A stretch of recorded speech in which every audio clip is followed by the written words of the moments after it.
Handling files is familiar work to Jim Sewell. His speciality is closing them. 30 years in the force have taken him to the top in criminal investigation. His proud boast, he's never left a murder unsolved. His record was tested in 1976 with the murder of bank clerk Angela Woolliscroft, blasted by a shotgun during a raid in Richmond.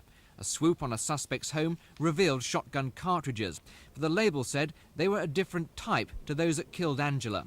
Jim Sewell backed a hunch. And I opened the cartridge up myself in my office at Richmond and found that they looked exactly the same. So I ordered the DI to go to the laboratory.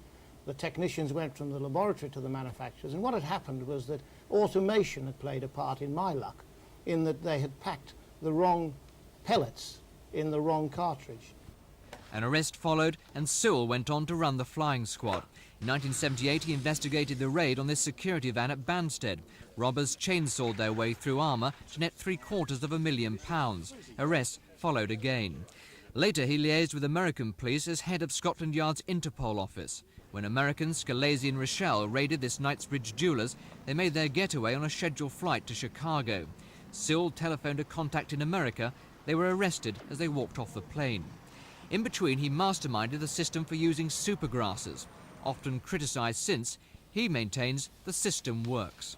And I think the proof in the pudding is that the major robbery gangs who were operating when I reformed at the behest of Sir David McNee, the Central Robbery Squad, that those gangs have now split up.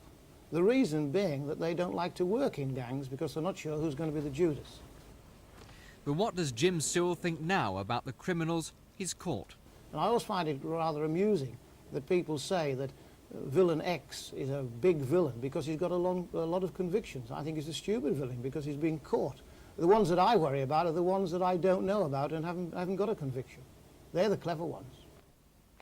Some may have got away, most didn't. Jim Sewell's closed his last file.